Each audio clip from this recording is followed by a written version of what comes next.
사도행전 1장 1절에서 7절까지 말씀 교독하겠습니다. 데오빌로여, 내가 먼저 쓴 글에는 무릇 예수께서 행하시며 가르치시기를 시작하신부터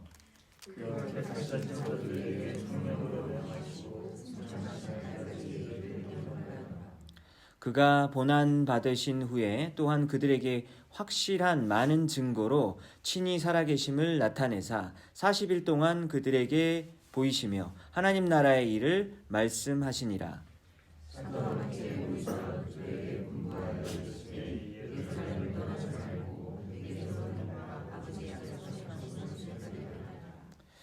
요한은 물로 세례를 베풀었으나 너희는 몇 날이 못되어 성령으로 세례를 받으리라 하셨느니라.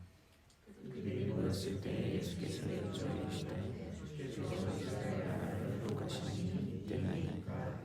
이르시되 때와 시기는 아버지께서 자기의 권한에 두셨으니 너희는 알 바가 아니요. 아멘. 네, 여러분 오늘부터 사도행전 수요예배 때 사도행전 말씀을 우리 매일 성경 우리 본문에 따라서 우리 보도록 하겠는데요. 누가복음과 사도행전이 이어져 있는 한 책이었습니다. 그렇죠? 그래서 누가가 기록했다라는 것을 신약 성경을 직접 보시면 그 안에 그런 언급은 없어요.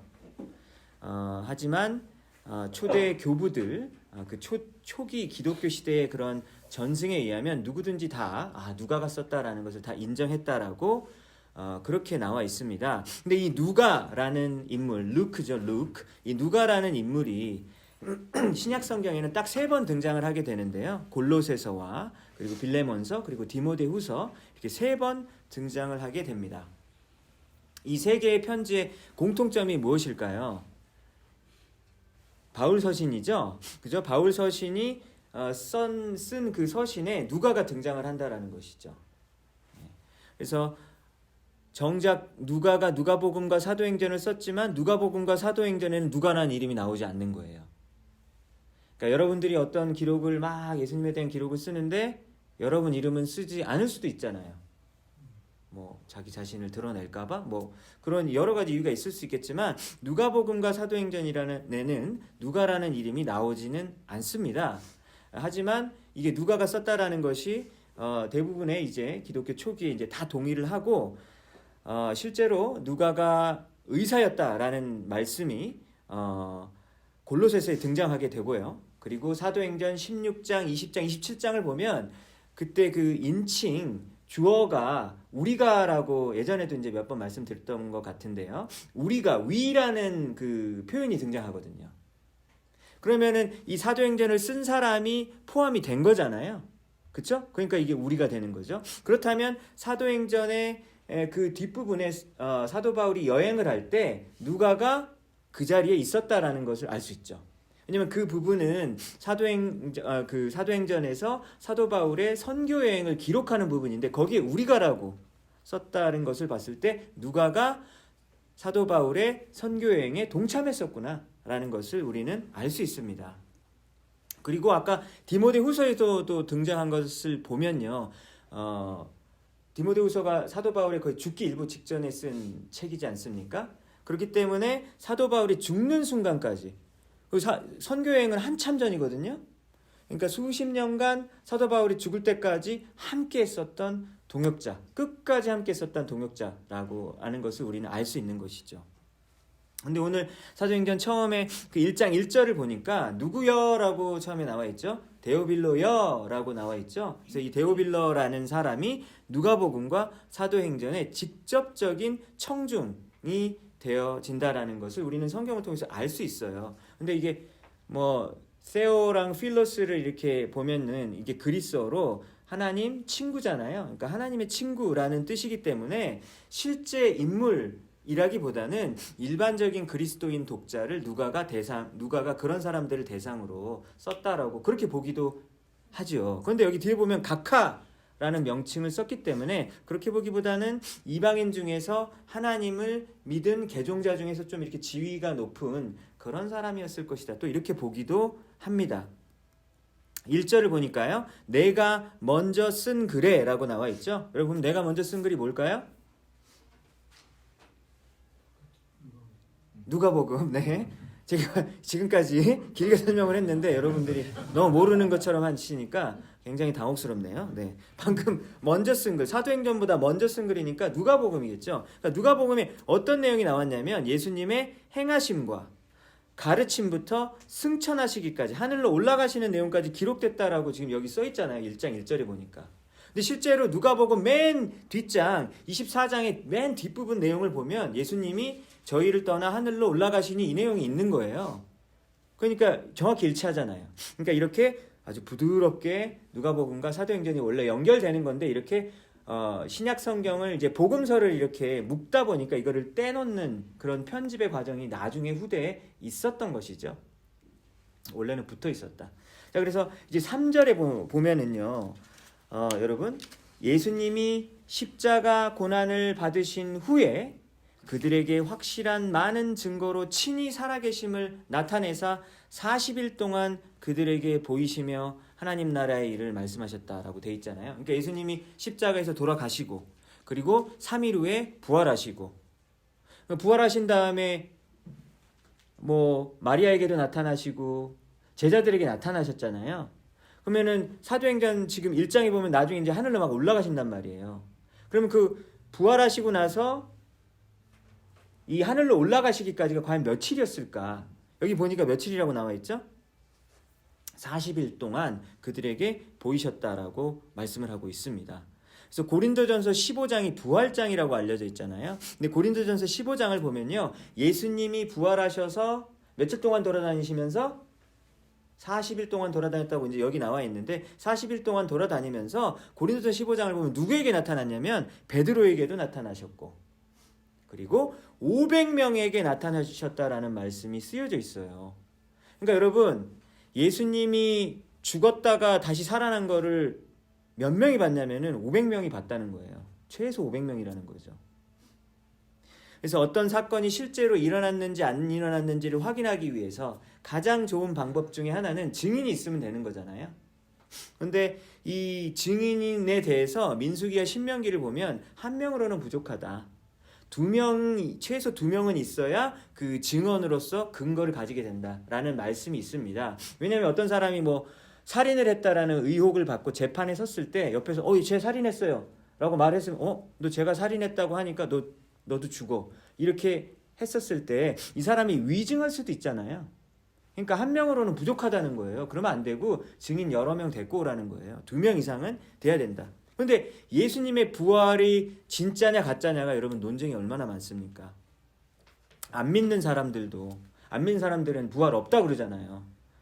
부활 없다 그러고 예수님이 막 코마 상태에 있다가 확 깨어났대요. 3일 만에. 엄청 세신 거죠. 그러면 막 두들겨 맞고 그 다음에 십자가에서 돌아가신 다음에 코마 있다가 돌 무덤에서 사실 이런 식으로도 얘기도 하고 뭐 아니면 제자들이 훔쳐갔다 뭐 이런 설도 있잖아요. 근데 제자들이 훔쳐갔다라고 한 다음에 제자들이 예수님을 위해서 죽어요. 그게 말이 안 되잖아요. 그렇죠? 그러니까 뭐 이런 여러 가지 설들이 있기 때문에 이 500명의 확실한 증인이 고린도전서를 바울이 썼을 당시에도 500명이 아직도 여전히 많은 사람들 살아있다는 거예요.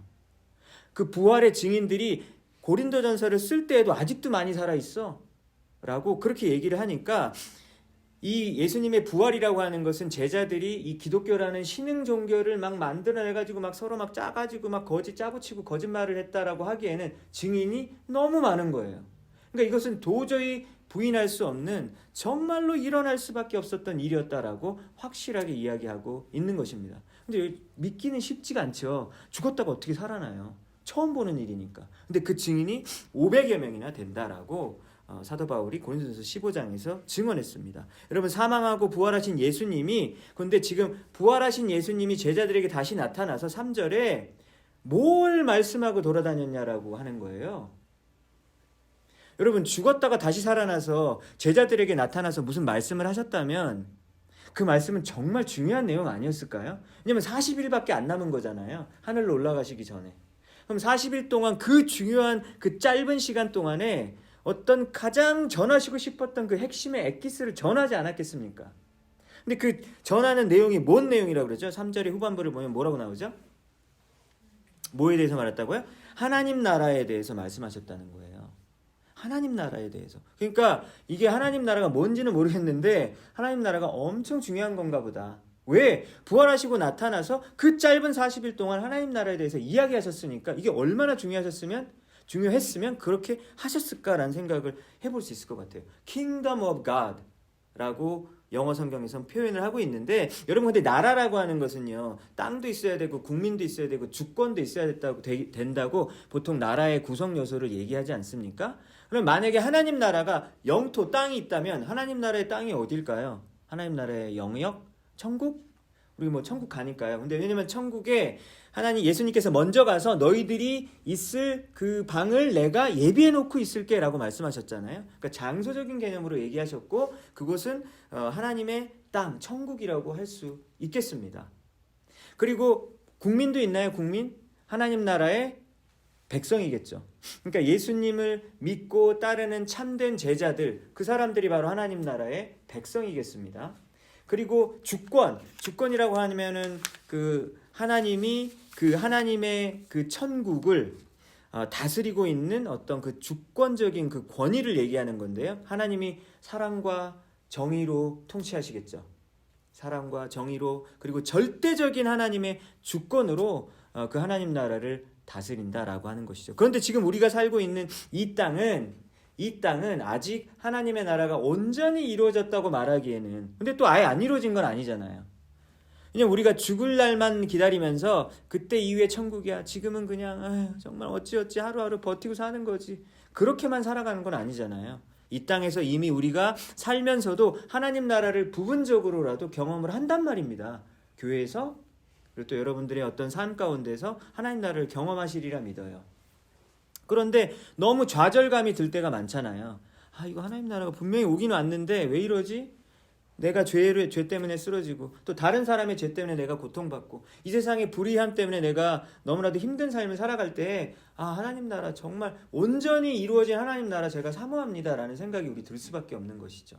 그러니까 그 오실 그 하나님 나라를 우리가 기대하며 살아가고 있다라고 말할 수 있겠습니다. 근데 예수님이 그러면은 이 하나님 나라를 그 40일 동안 그 부활하시고 나서 그 금쪽 같은 시간에 전하셨는데, 그 하나님 나라의 정체가, 예수님의 나라의 정체가 무엇일까에 대해서 생각을 좀 더 해보면, 요한복음 18장 36절에 보면, 파워포인트 한번 잠깐 보여주시면요, 요한복음 18장 36절에 보면 예수님이 직접적으로 이 말을 언급했어요.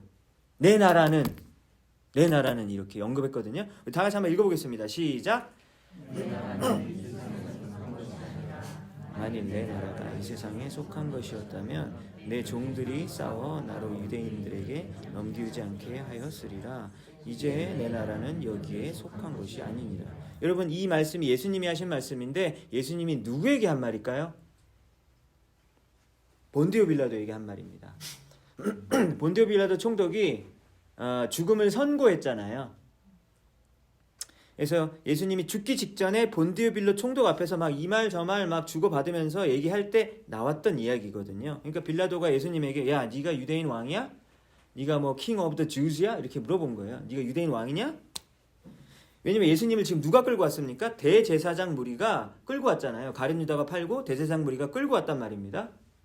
그러니까 본디오 빌라도가 딱 보자마자 머리가 너무 아픈 거예요. 딱 보니까 지네들끼리 종교 싸움 하는 게 뻔해요. 그래서 본디오 빌라도가 뭐라고 얘기했냐면, 야, 니네 유대 종교 문제는 니네끼리 알아가서 해결해. 나는 관여하고 싶지 않아. 이렇게 돌려보내려고 했어요. 근데 대제사장 그 무리들이 갑니까? 안 가죠. 왜? 예수를 죽일 때까지 포기하지 않는 거죠. 끝까지 막 몰아붙이고 민중들을 선동해서 저 사람이 뭐 신성모독죄라고 그렇게 말하면은 본디오 빌라도에게는 의미가 없잖아요. 신성모독을 하든 말든 빌라도는 상관이 없거든요. 그게 아니라 로마 황제에 대항하는 그런 왕이라고 지가 했다. 왕이라고. 그럼 반역죄가 되잖아. 로마 제국의 반역죄가 되죠. 그러니까 이거를 계속 이렇게 막 바꾸는 거예요. 죽이려고. 그런 거를 뒤집어 씌워갖고 했단 말입니다. 근데 빌라도는 그런 거 관여하고 싶지가 않은 거예요. 그래서 예수님이 빌라도에게 너가 유대인의 왕이냐 물어보니까 예수님이 나의 나라는 이 세상에 속한 것이 아니라고 얘기하는 거예요. 만일 내 나라가 이 세상에 속했다면 내 종들이, 예수님의 종들이 싸워갖고 나를 유대인들에게 넘기지도 않았을 거야. 내가 이 자리에 없어. 근데 이 나라는 내 나라는, 예수님의 나라는 여기에 속한 것이 아니라고 얘기하는 거예요. 그렇다면 여기서 여러분, 예수님의 나라와 이 세상이, 예수님의 나라와 내 나라와 이 세상이 지금 대조되는 개념이라는 게 여러분 보이십니까? 예수님의 나라와 이 세상이 대조가 되죠. 그렇다면 이 세상의 성격은 뭐예요? 이 구절만 봤을 때 이 세상의 성격은 뭐냐면, 예수님의 종들이 싸워갖고 유대인들에게 넘기지도 않을 만한 그런 고난이 있을 법도 하다. 만약에 내 나라가, 예수님의 나라가 이 세상과 같으면. 그러면 이 세상의 특징은 뭐냐면 군사력을 얘기하는 거고요. 공권력을 얘기하는 거죠. 그러니까 왜냐면 지금 로마 본데빌라도 총독이나 그 로마 제국의 엄청난 그 권력 앞에 끌려올 수밖에 없는 어떤 그런 상황, 유대교 기득권에 의해서 끌려올 수밖에 없는 그런 상황들이 안 일어났을 거야. 만약에 이 세상과 똑같다면. 그렇기 때문에 이 세상에 해당되는 그 내용은 어떤 내용이냐면, 지금 우리 세상에서 그냥 벌어지고 있는 그런 권력들, 그 다음에 돈의 힘, 뭐 이런 걸 얘기하는 것이죠. 당시에 로마는 얼마나 강력한 제국이었습니까? 아프리카, 유럽, 중동에 이르기까지 그 광활한 지역을 통치하고 있었고, 그 넓은 지역에 많은 사람들은 뭐 돈이 있든 없든 무조건 막 세금 내야 됐었어요. 세금 안 내면 두들겨 맞고 막 죽이기도 하고 막 다 뺏기고 막 그랬단 말이죠. 그러니까 엄청나게 굴복당하고 약탈당하는 상황 가운데 있었죠. 여러분, 그것이 여러분 어떤 세상의 모습이죠? 이 세상의 모습이죠. 지금은 여러분 달라졌나요? 지금 2024년이라서 뭐 좀 달라졌나요? 뭐 나라마다 뭐 민주화가 얼마나 많이 되고 개인의 권리가 얼마나 존중되는지는 조금씩 다르겠지만, 민주화가 되었다라는 나라에도 이게 보이지는 않지만 이 돈의 힘이 막강하잖아요. 이게 말로만 이게 노예랑 뭐 주인이 없다 그러지, 진짜로 정말 노예 같은 삶을 사는 사람들이 너무나도 많고, 정말 귀족같이 사는 사람들도 너무나도 많고, 그렇지 않습니까? 빈부의 격차가 너무 심해지고 굴복당하고 약탈당하는 일들이 전 세계 곳곳에 너무나도 많이 벌어지고 있다라고 하는 것이죠. 여러분, 그것이 바로 이 세상이고요. 예수님의 나라는 그와 반대되는 개념이다라는 것을 알 수 있습니다. 요한복음 18장 37절 그 다음 절을 보면 예수님이 뭐라 그랬냐면, 나는 진리를 증거하러 왔다라고 빌라도에게 말해요. 그러니까 여러분, 예수님의 나라의 핵심은 뭐냐면 진리라고 하는 것이죠. 이 세상의 모습과 다른 예수님의 나라, 그 하나님의 나라의 핵심적인 부분은 바로 진리입니다. 그러니까 예수님이 그 진리를 계속해서 증거하신 거예요. 언제 증거하셨죠? 누가복음에서도 증거하시고 사도행전에서도 증거하시고. 예수님이 이 땅에서 어떤 내용들을 증거했는지 여러분 잘 생각해 보면, 지금 오늘 읽은 사도행전 1장 3절에서 그 하나님 나라가 어떤 의미인지 여러분 우리가 알 수 있을 것 같아요. 죽었다가 다시 살아나셔도 그래도 또 전하시고 싶으셨던 그 시종일관 같은 내용을 전달하시고 싶으셨던 그 하나님의 나라는 어떤 나라인가? 이 세상의 이런 포악한 이런 모습들과는 다른 모습인 것이죠. 예수님이 이런 말 하셨잖아요. 처음 된 자가 나중되고 나중된 자가 처음 되는 나라입니다. 근데 이 세상 사는 나라에서는 처음이면 대부분 그냥 처음으로 끝까지 가요. 나중이면 밑바닥이면 계속 밑바닥으로 갑니다. 그런데 이 하나님의 나라는 그렇지 않은 것이죠. 누구에게나 환영받고, 그리고 대접을 받고, 그리고 천국에서는 아무도 보잘것없는 사람이 아니겠죠? 노바디가 아니겠죠? 세상에서 아무도 주목하지 않는 그런 사람들, 그리고 힘이 약한 자들을 예수님께서는 진짜 VIP로 대하셨잖아요. 그래서 우리가 주일에 요즘에 보았었던 날 때부터 시각장애인으로 태어나가지고 사람들은 너 뭐 죄가 있어가지고 그렇게 태어났니라고 막 조롱하고 멸시당하고, 그리고 평생 동안 길에서 국어를 해야 먹고 살 수 있었던 그런 자를 예수님이 1대1로 찾아가가지고 만나가지고 막 이야기하시고 막 고쳐주셨잖아요. 그 바쁜 사역 시간에 그 사람 한 명을 만나기 위해서 38년 동안 마비가 돼가지고 베데스다 연못 앞에서 그렇게 막 사지가 마비가 되어 있는 그 평생을 걸쳐서 그렇게 마비가 되어 있는 사람을 만나서 직접 고쳐주셨잖아요. VIP인 것이죠. 예수님의 나라에서는. 지금 이 세상 나라에서는 냄새나고 돈도 없고 힘도 없으니까 관심이 없단 말이죠. 사람들의 눈을 피해서 12시에 막 우물에 나와가지고 몰래 물을 기르던 여인이 있었어요. 왜 그랬을까? 6번째 동거하는 남자랑 지금 현재 살고 있는 그런 여인이 있었던 거잖아요. 근데 예수님이 가가지고 일부러 가셔가지고 만나가지고 이야기해 주셨잖아요. 요한복음에 이런 인물들이 등장을 하게 됩니다. 여러분 그것을 보면서 하나님의 나라는 정말로 겉모습으로 그리고 자기가 얼마나 소유했느냐를 가지고 그리고 얼마나 많은 능력을 가지고 있느냐 그런 것으로 대접을 받는 나라가 아니구나라는 것을 우리는 알 수 있겠죠? 모든 사람이 하나님의 피조물, 아름다운 피조물이죠. 그리고 하나님의 깨어졌지만 깨어진 형상을 가지고 있기 때문에 한 명 한 명을 너무나도 귀하게 사랑하시는 것이 하나님 나라의 핵심적인 어떤 사상이다라고 하는 것을 우리는 알 수 있겠습니다. 근데 이 세상은요, 예수님과 같이 무고한 자를, 무죄한 자를 누명을 뒤집어 쌓아가지고 막 처참하게 죽이는 세상이 그런 이 세상이죠. 그러나 예수님의 나라는 하나님의 공의가 물처럼 흐르고 정의가 강물처럼 풍성히 흐르는 세상이 되어질 것입니다. 여러분 이 세상은 하나님의 백성이 하나님의 뜻을 정말로 최선을 다해서 살아가려고 하면 할수록 반드시 고난이 찾아와요. 사실 대강 믿으면 여러분 고난이 예수님 믿는 것 때문에 고난은 별로 없을 거예요. 그런데 잘 믿으려고 하고 정말로 예수님의 그 좁고 협착한 길을 따라가려고 하니까 길이 너무 좁은 거예요. 그리고 길이 너무 사망의 음침한 골짜기 같이 힘든 것이죠. 여러분 그렇기 때문에 정말로 힘들거든요. 이 세상이 힘들 수밖에 없어요. 왜냐면 이 세상이 예수님을 저항하기 때문이죠. 이 세상이 예수님을 미워하기 때문에 예수님을 따라간 자들도 미움을 받을 거라고, 그건 당연한 일일 거라고 계속해서 말씀하셨어요. 그래서 여러분 그렇지만 예수님의 나라는 그렇지 않다라는 거죠. 이제 장차 다가올 예수님의 온전한 그 나라는 하나님의 영광이 마치 물이 바다 덮음과 같이 충만한, 하나님의 영광으로 충만한, 정의와 사랑과 공의가 충만한 그런 나라가 될 줄로 믿습니다. 여러분 그 하나님 나라를 예수님이 말씀하셨다는 거예요. 그렇다면 예수님이 그렇게 소중하게 생각했었던 그 하나님 나라라면 여러분 우리도 그 하나님 나라를 소중하게 생각해야 하지 않겠습니까? 예수님이 평생의 삶과 가르침을 통해서 전하고자 했던 바를 죽음 이후에 부활하셔서 똑같이 증거했다면 우리도 그 가치를 정말로 중요하게 생각하고 그것을 우리가 받은 사명이라고 생각해야 할 것입니다. 그래서 여러분 누가 여러분들에게 물어보시면 여러분의 사명은 뭐라고 대답하시겠습니까? 저는 하나님 나라를 증거하는 것입니다 라고 말씀하실 수 있겠습니다. 그리고 우리 믿는 사람들이 모인 우리 교회도 우리 교회가 받은 사명이 뭘까요? 하나님 나라를 온전히 증거하고 그리고 최소한 우리 교회 안에서는 하나님 나라와 같은 모습이 이루어지길 바랍니다. 교회 딱 왔는데 세상이야 교회나 똑같네. 눈 감으면 코베가 여러분 그러면 안 되잖아요. 그쵸? 세상에서는 다 막 뭐 이런저런 일도 막 하지만 우리 교회에서는 그래도 이 땅 가운데 완전히 100% 완전하진 않겠지만 그래도 우리 안에는 정말 이곳에 예수님이 계시다라고 할 수 있을 법한 그렇게 우리가 그 하나님의 나라를 우리 교회 안에서 먼저 이루어갈 때 또 그것이 확장되어질 수 있을 줄로 믿습니다.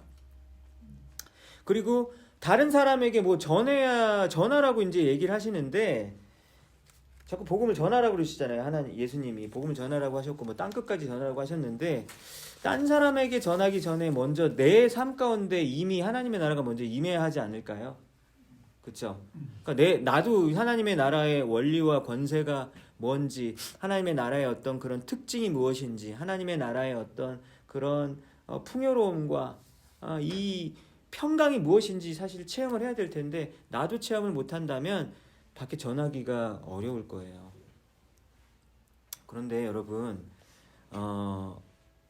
그러면은 전할 만할 때까지 기다리시면 또 그것도 또 늦죠. 왜냐하면 딱 이 얘기를 딱 들은 다음에 난 요즘에 영적 상태가 최악이야. 못 전해.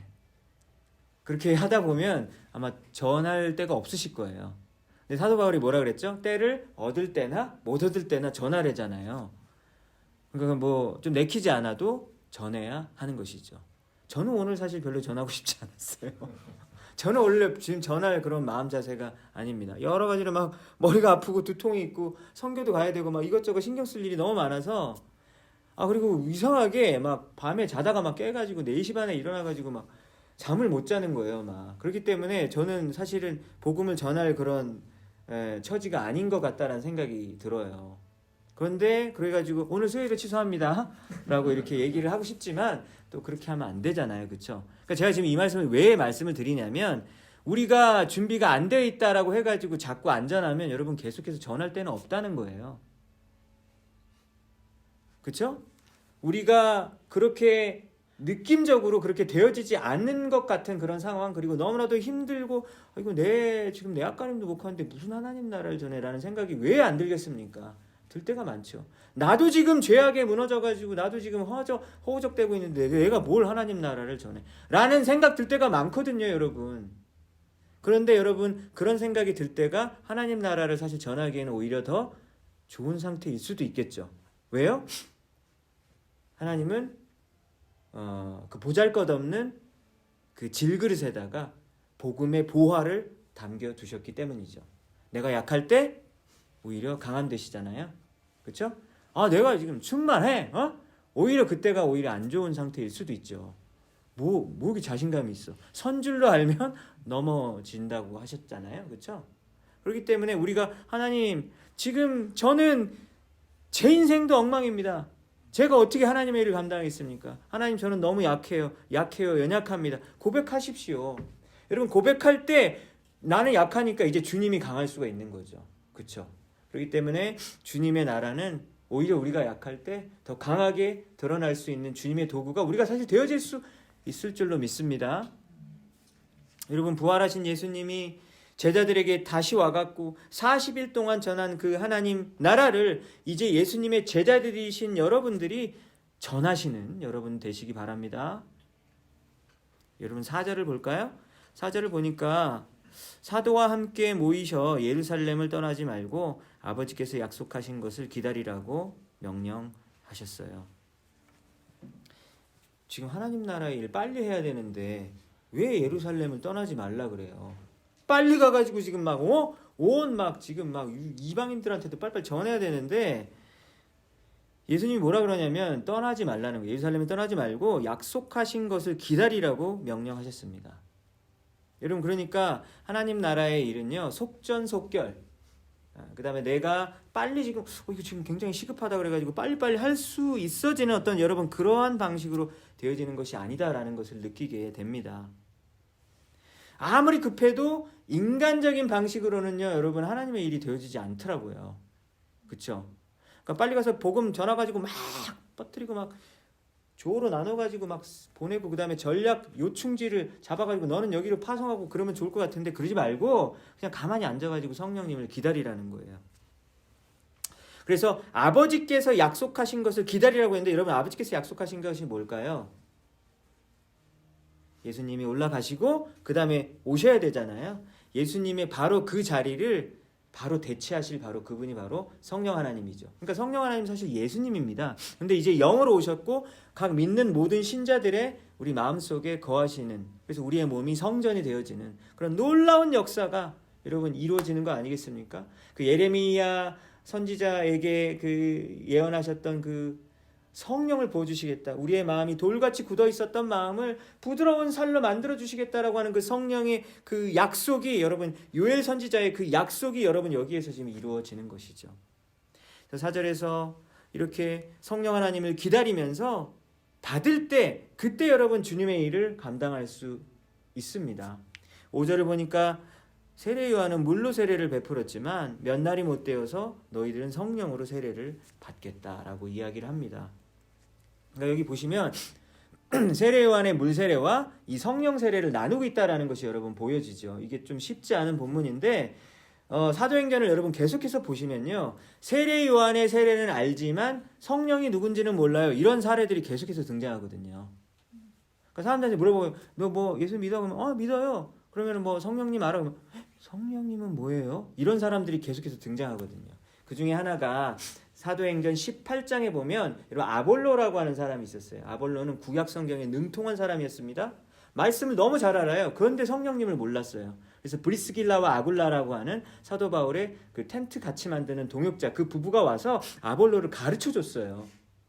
그렇죠? 가르쳐 줘서 그래서 이 아볼로가 성령에 대해서 이제 알게 되었다. 좀 더 구체적으로 알게 되었다라고 하는 그 부분들을 보게 됩니다. 그래서 사도행전 18장에 이어서 사도행전 19장에 보면요. 에베소에서 어떤 제자들이 요한의 세례만 알고, 오늘 방금 5절에서 봤던 사도행전 1장 5절에서 봤던 요한의 세례만 알고 성령이 무엇인지 모른다는 얘기가 사도행전 19장에 등장하거든요. 제가 좀 읽어드릴게요. 아볼로가 고린도에 있을 때 바울이 윗지방으로 다녀서 에베소에 와서 어떤 제자들을 만나, 그러니까 에베소에 있는 어떤 제자들을 만난 거예요. 예수님의 제자들을 만난 거죠. 그래서 말합니다. 너희가 믿을 때 성령 받았느냐? 이르되 아니라 우리는 성령이 계심도 듣지 못하였노라. 바울이 이르되 그러면 너희가 무슨 세례를 받았느냐? 대답하되 요한의 세례니라. 그러니까 요한 세례는 받고 물 세례는 받고 성령 세례를 못 받았다, 이렇게 얘기를 하는 거죠.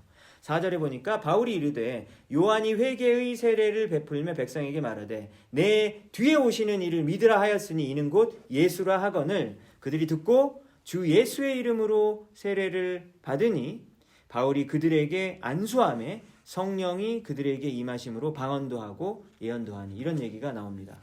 그리고 오늘 사도행전 1장 이제 뒷부분을 읽어보시면 그 오순절 다락방에서 막 불과 같은 막 그 성령을 막 뜨겁게 받았잖아요. 그리고 막 방언을 하고 막 이런 얘기가 등장을 하게 됩니다. 근데 여러분 보세요. 여기 좀 이따가 이제 성령을 받는다 그랬는데, 여러분 이 성령 받는 사람들이 예수님을 믿는 사람들인가요? 안 믿는 사람들인가요?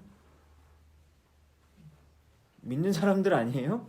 지금 부활하신 예수님을 목격했고 예수님 믿으니까 지금 목숨 걸고 지금 만나고 그러는 거 아니에요? 예수님 믿는 사람들이죠. 그러니까 예수님을 믿는 사람들인데 성령을 기다린다는 거예요. 그러니까 이게 되게 어렵지 않습니까? 왜냐면 우리는 고린도전서에 의하면 성령님에 의해서만 우리가 예수님을 주라고 고백할 수 있는 거잖아요. 근데 이미 예수님을 믿는데 왜 성령을 또 받지? 그러니까 이것 때문에 이게 해석이 좀 어렵게 느껴지는 되게 어렵게 느껴지는 것이죠. 그래서 방금 살펴보았던 사도행전 19장에서의 에베소 교회 사람들을 제자라고 불렀잖아요. 그러니까 이 사람들도 예수님을 모르진 않았던 사람이다라고 여겨집니다. 예수님을 알았지만 물세례밖에 모르고, 마치 아볼로처럼 성령님을 모르는 거예요. 그래서 사도 바울의 가르침과 그리고 사도 바울이 이렇게 안수기도를 해주니까 그때 성령을 받았다라는 이야기가 등장하게 됩니다. 그렇기 때문에 오늘 여러분 우리가 지금 말씀을 시작하기 전에 우리 다 같이 성령님이 여러분들에게 임하실 수 있도록 기도하라 그렇게 말씀하셨잖아요.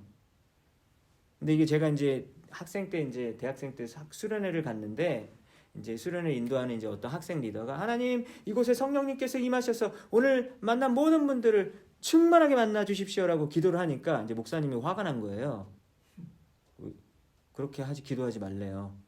그래서 왜 그러냐 그러니까 이미 성령을 우리는 이미 받았는데 왜 또 받으라고 그렇게 기도하냐 막 그래가지고 혼났어요.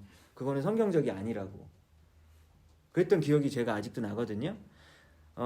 그래서 이런 부분들이 쉽지가 않단 말이죠. 그런데 사실 실제 성경을 보면 예수님을 분명히 믿는 사람들인데 성령을 받는다라는 것을 보게 되고, 그리고 누가복음 11장 13절에서도 예수님이 너희가 악할지라도 좋은 것을 자식에게 줄 알거든 하물며 너희 하늘아버지께서 구하는 자에게 무엇을 주지 않겠느냐? 성령을 주지 않겠느냐. 누구에게요? 자식에게. 누구에게요? 하나님의 자녀에게 주신다고요. 그러니까 하나님의 자녀에게 성령을 부어주시죠. 그리고 사도 바울이 술 취하지 말라 이는 방탕한 것이니 너희는 오직 성령의 충만함을 받으라. 그것도 교인들에게 말한 거잖아요. 그렇죠? 그래서 여러분 우리는 성령님을 처음 내가 불신자에서 믿을 때 그때만 받는 거다라고 그렇게 제한적으로 생각해서는 안 된다고 하는 것이죠. 우리는 지금 이미 살아가고 있지만 예수님을 믿게 된 것도 성령님의 사역이시고요. 그리고 우리가 살아가면서 성화가 돼야 되잖아요. 그러니까 성화. 점점 성숙해지고 못된 성격도 좀 고치고, 그리고 예수님의 제자들로서 그런 모습은 안 되는데 이런 모습이 우리 안에 있잖아요. 그러니까 그거 좀 고쳐야 되는데 그게 우리의 힘으로 될까요? 절대 되지 않죠. 그 누가 하시는 일일까요? 성령님이 하셔야죠. 성령님이 우리 삶 가운데 믿은 다음에도 계속해서 역사하셔서 성령의 열매가 우리의 삶 가운데 그 9가지 열매, 사랑과 희락과 화평과 있잖아요. 자기 절제와 온유와 이런 거 있잖아요, 여러분. 그런 열매들이 우리 삶 가운데서 열매로 맺혀지는데 그 열매가 누구의 열매라고요? 성령님의 열매라고요. 그것은 여러분 예수님을 이미 믿은 사람들에게 해당되는 얘기지 불신자에게 성령의 열매를 어떻게 요구합니까? 그럴 수 없죠. 그렇기 때문에 여러분 성령의 충만함으로 성령님과 동행하면서 사는 사람만이 그러한 열매가 맺어질 줄로 믿습니다.